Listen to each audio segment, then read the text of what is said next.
Então, pessoal, no vídeo anterior nós observamos um problema que foi colocado ainda na escola pitagórica, em torno de 500 anos antes de Cristo, que gerou possivelmente o que alguns historiadores chamam de a primeira crise da matemática, né? Onde o problema era encontrar a medida da diagonal de um quadrado de lado igual a 1. Então esse problema era relativamente, no início, pensado ser simples, pois, como já se conhecia o Teorema de Pitágoras, ao aplicar o Teorema de Pitágoras, você chegava à conclusão que d ao quadrado seria igual a 2 e parecia ser um problema simples, né?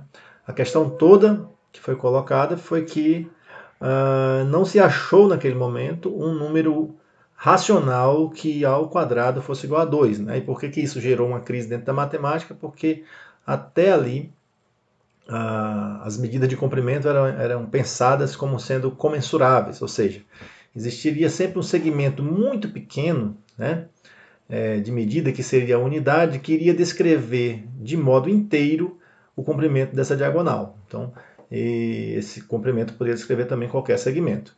E a primeira interrogação que se tem é que essa diagonal, né, o valor dessa diagonal não poderia ser expresso em termos de uma razão de dois inteiros, tá certo? Surgindo então a primeira discussão sobre a possibilidade de existirem comprimentos não comensuráveis, que seriam chamados incomensuráveis, né? Em outras palavras também, o que nós queríamos encontrar era qual o número racional que ao quadrado fosse igual a 2. Então essa pergunta parecia ser fácil, mas naquela época, né, em que não se tinha a formalização, o conceito, os conhecimentos dos números que hoje nós conhecemos como os irracionais, essa resposta estava gerando uma indagação de que existiriam outros números além daqueles que nós conhecemos naquele momento, daqueles conhecidos naquele momento. Bom, então dando sequência a isso, existe a ideia de que uma demonstração de que esse valor de D não era racional, não era possível ser racional, foi feito já na escola pitagórica, mas isso não foi anotado ou levado à frente, né? Então Euclides, já em torno de 200 anos depois, ele vai detalhar e escrever essa demonstração, né, de modo rigoroso, usando as formalizações dentro da lógica, né? Bom, então antes disso, antes da gente ver essa demonstração, né, o propósito desse vídeo é a gente mostrar matematicamente, usando a lógica, que não é possível ter um número racional que ao quadrado seja igual a 2, tá ok? Então, essa é uma questão muito debatida, inclusive Aristóteles cita isso em algum dos seus livros, quando ele fala que apenas usando a ideia de par ou ímpar, né, na escola pitagórica, chegou-se a justificar razoavelmente que não existiria um número racional que ao quadrado fosse igual a 2, e isso provocaria toda a crise inicial dentro da matemática. Mas Euclides, já 200 anos depois, ele vai fazer aí uma demonstração um pouco mais rigorosa, e nós vamos tentar entender como é que funciona essa demonstração. Mas antes disso, antes de entrar na demonstração, vamos entender algumas coisas, tá? Então vamos revisar alguns conceitos básicos, são conceitos que são dados inclusive a nível fundamental. O que é uma fração irredutível, né? Então a fração irredutível é aquela fração cujo MDC do numerador e do denominador é igual a 1. Então, digamos, quando você pega a fração aqui 3 quintos, quando você pega a fração 3 quintos, você não consegue mais reduzi-la, tá certo? Porque não existe mais um número que você consegue simplificar aqui que vai tornar essa fração a uma fração equivalente que tenha menores números aqui no numerador e denominador, tá? Então ela é dita o quê? Irredutível, né? O que nós chamamos de fração irredutível. Obviamente, nem todas as frações podem ser redutíveis. Então, se você pegar a fração, por exemplo, 3 nonos, né, você ainda pode simplificar essa fração por 3, por exemplo, e obter uma fração que é irredutível, no caso 1/3, que é equivalente a 3 nonos. Então, 3 nonos e 1/3 são frações equivalentes. Mas 3 nonos não é uma fração irredutível, porque você ainda pode simplificar e chegou nessa fração, que é a fração, digamos, mais simples que representa essa quantidade. Observe que aqui você não consegue mais reduzir. Qual é a característica principal aqui? É que se você observar o MDC, que é o máximo divisor comum de 3 e 5, né? Esse MDC é igual a 1. Se você pegar essa outra fração, o MDC, máximo divisor comum, de 1 e 3, também é igual a 1. Agora, se você pegar aqui o MDC de 3 e 9, né? O MDC, o máximo divisor comum de 3 e 9 é igual a 3. Então essa fração ela não é redutível. Então essa aqui não é redutível, não é irredutível, desculpa, e essa fração aqui ela é irredutível. Ela já não pode mais ser reduzida, tá certo? A uma fração equivalente com números menores. Bom, então esse é um conceito muito simples, né? As crianças trabalham sempre lá no fundamental com simplificação de fração. Então, quando você não consegue mais simplificar a fração, digamos assim, ela já está na forma irredutível, ok? Bom, outro fator que nós vamos usar nessa demonstração, e eu estou revisando antes para que fique bem claro, é que o número inteiro par elevado ao quadrado será sempre um número par. Tá? Vou fazer isso aqui com alguns exemplos, vamos tentar mostrar isso algebricamente. Então, se você pegar um número par, então digamos o número 2, e você elevou ao quadrado, isso é 4, e o resultado é um número par. Se você pegar um outro número par, digamos que você pega o número 10, que é par também, mas se você elevar ao quadrado, o resultado disso é o número 100, que também é par. Se você pega 8 ao quadrado, 64, que é par. Então, o que nós estamos afirmando aqui? O quadrado de um número par é sempre um número par. Ok? Bom, mas a gente pode ver isso algebricamente. Um número par é sempre um número múltiplo de 2, né? Então, um valor do tipo 2m com m sendo inteiro. Então, se você pegar esse 2m e o m sendo inteiro e elevar ao quadrado, o resultado disso fica 2 ao quadrado, 4, 4m ao quadrado. Bom, o 4, na verdade, é 2 vezes 2, né? Então, fica 2m ao quadrado. E você pode observar que isso aqui é um inteiro, então você pode pensar que isso aqui é um númerozinho k, portanto, 2k. E o que é o dobro de um número? Em termos de relação de paridade, ele é sempre um número par, né? Porque o número par é um número que pode ser escrito dessa maneira, 2 vezes um número inteiro. Bom, então, primeira observação que nós vamos guardar aqui, que nós vamos usar isso na demonstração, é que o quadrado de um número inteiro par é sempre um número par. Terceira observação, que vamos usar também daqui a pouco nas demonstrações, é que um número ímpar elevado ao quadrado será sempre um número ímpar. Olha, então vamos lá, vamos fazer isso aqui com um número só para testar. Se eu pegar o número 1 elevar ao quadrado, isso dá 1, que é ímpar. 3 ao quadrado dá 9, que é ímpar. 5 ao quadrado dá 25, que é ímpar. 7 ao quadrado é igual a 49, que é ímpar. Então, o quadrado de um ímpar é sempre um número ímpar. De modo algébrico geral, né, nós podemos pensar o seguinte: o que é um número ímpar? É um número que tem essa cara, 2m mais 1. Ou seja, é um número par, 2m é um número par. E se você pegar um número par e somar o número 1, você vai passar a ter um número que nós chamamos de ímpar, em relação à paridade. Se você pegar esse número que é ímpar e elevar ao quadrado, o que você obtém? Olha, quadrado do primeiro, 4m ao quadrado. Né? 2 vezes primeiro pelo segundo, 4m. Mais quadrado do segundo, que é 1. Então, o resultado do quadrado de um número ímpar tem essa cara. Mas se você observar, esse 4 e 4 eu posso fatorar por 2. Então você coloca aqui o 2 em evidência. Por que por 2 e não por 4? Porque eu quero deixar em evidência o 2 para mostrar a paridade, tá?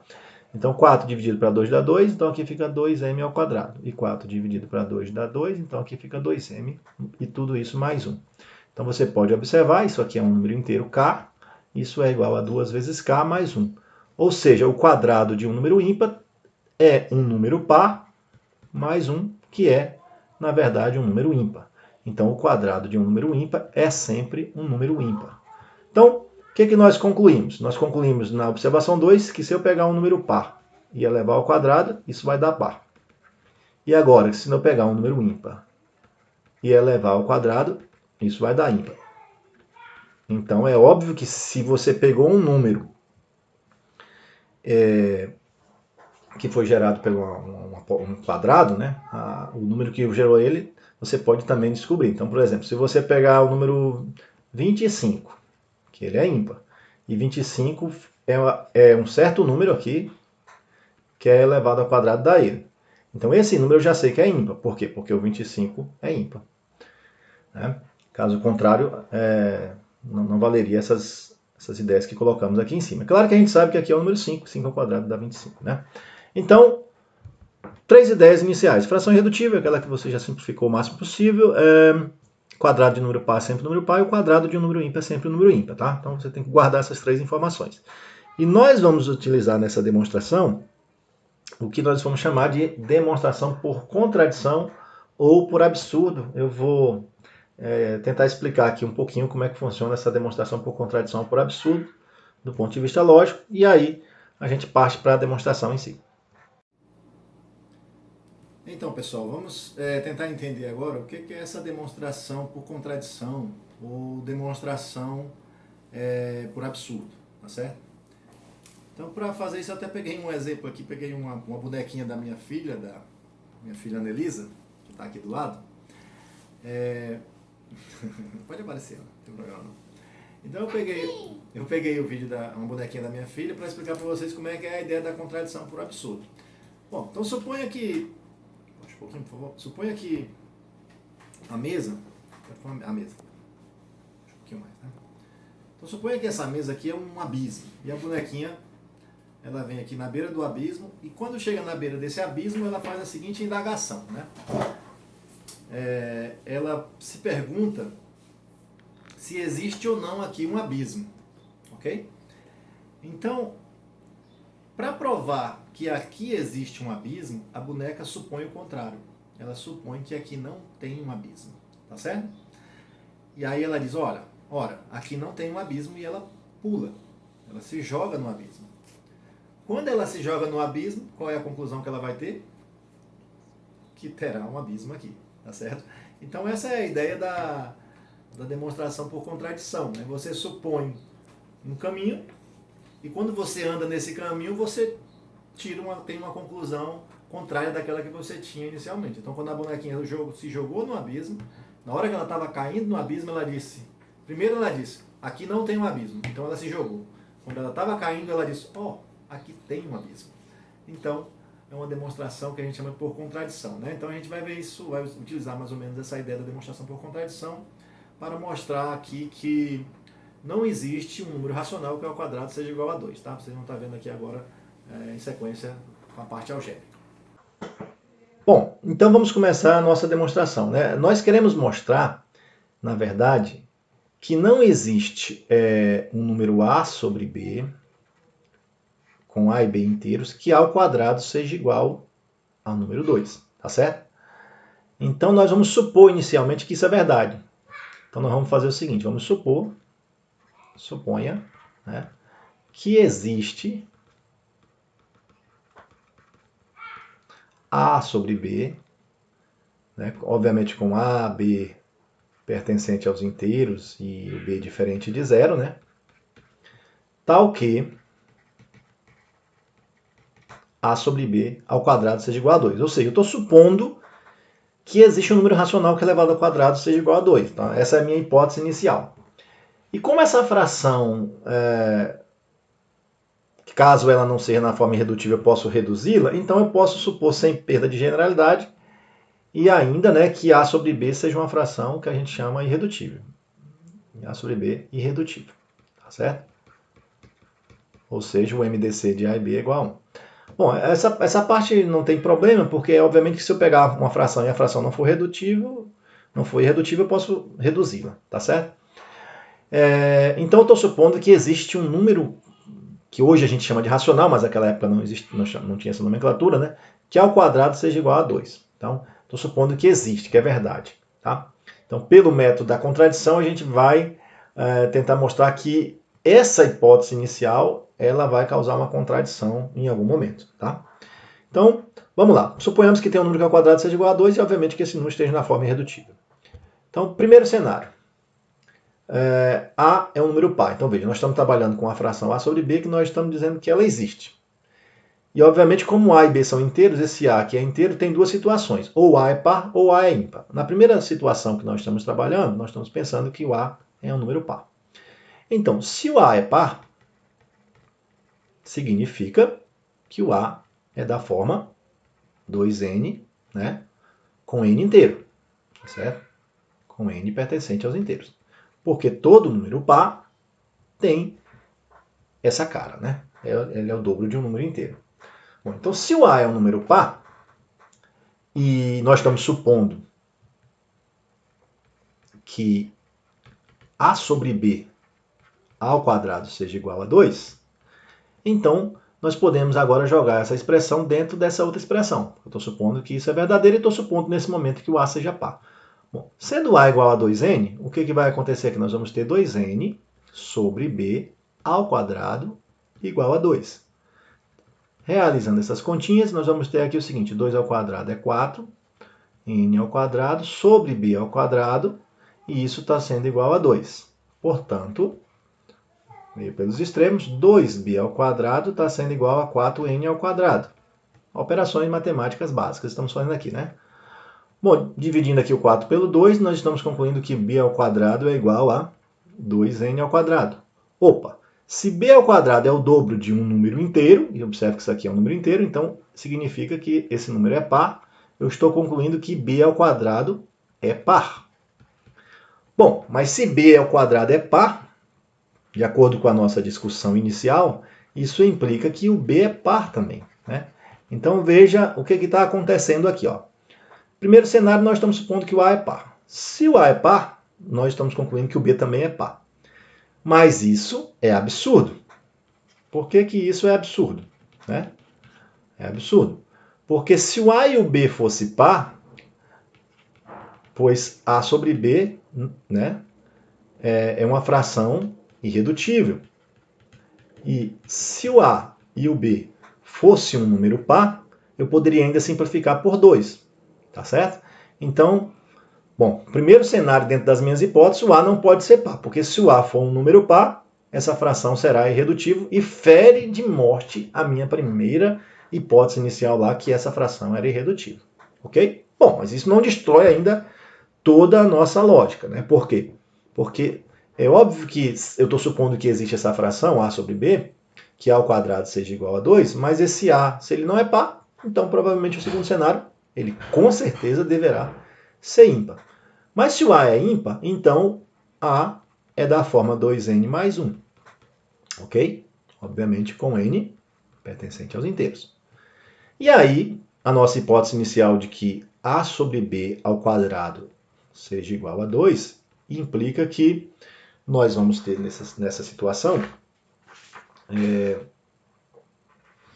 que 2n mais 1 sobre b ao quadrado é igual a 2, o que implica, né, que 4n ao quadrado mais 2n mais 1, desenvolvi aqui o quadrado primeiro, mais duas vezes o primeiro pelo segundo mais o quadrado segundo, é igual a 2b ao quadrado. Já desenvolvi aqui que b ao quadrado e multipliquei por 2 do outro lado. Bom, então significa que 2b ao quadrado, tá certo? É igual a, colocando em evidência aqui o 2, isso é igual a 2 vezes 2n ao quadrado mais n, tudo isso mais 1. Ou seja, né, significa que 2b ao quadrado é igual, vamos chamar isso aqui de um certo k, observe que esse k é inteiro, então isso daria 2k mais 1. Mas isso é uma contradição, tá certo? Isso é um absurdo. Por que que isso é um absurdo? Por que que isso é uma contradição, pessoal? Porque o dobro de um número inteiro é par. E aqui eu tenho o dobro de um inteiro, par. Só que está somado com o número 1. Então esse número seria ímpar. Então nós estamos dizendo aqui que esse resultado seria par, que o número par seria igual ao número ímpar, o que é um absurdo, tá certo? O que é um absurdo. Então veja, nós, no nosso segundo cenário possível, do A ser um número ímpar, nós chegamos de novo num absurdo, tá certo? Então qual é a conclusão que nós temos, né? Nós voltamos ao início. Qual era o nosso início? O nosso início era que existia A sobre B, né? Existe A sobre B, tal que, tá certo? A sobre B ao quadrado era igual a 2, com, obviamente, A sobre B irredutível. Isso aqui a gente viu que não era problema nenhum. Bom, pela questão lógica, quando eu faço essa afirmação dentro da matemática, existe o seguinte, ou essa afirmação ela vai ser verdadeira ou ela vai ser falsa, correto? Agora, se essa afirmação é verdadeira, em todos os cenários que nós supomos que essa afirmação é verdadeira, nós chegamos em situações absurdas, beleza? Então as situações eram absurdas, né? Situações absurdas. Portanto, o que está errado então? O que deve estar errado é a nossa hipótese inicial. Então, portanto, não existe, tá certo? O número A sobre B, que ao quadrado seja igual a 2. Não existe o número A sobre B.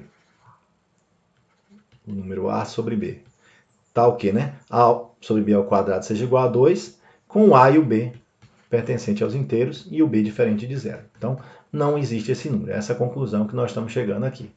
Ou seja, em outras palavras, nós estamos concluindo o seguinte: não existe um número racional que ao quadrado seja igual a 2. E aí isso que gerou toda a discussão na escola pitagórica. Em outras palavras, o segmento D, que é a diagonal do quadrado de lado igual a 1, ela não pode ser escrita com uma razão de 2 inteiros, portanto, ela não é comensurável, né? Ou seja, não existe um segmento unitário que consegue descrever ela certinho, e isso marca aí, né, a primeira discussão sobre a existência de novos números para além dos racionais, ok? Então espero que vocês tenham entendido. Obviamente aqui já é uma demonstração um pouquinho mais técnica, você pode escrever isso um pouquinho melhor, mas é essa a ideia-chave, tá?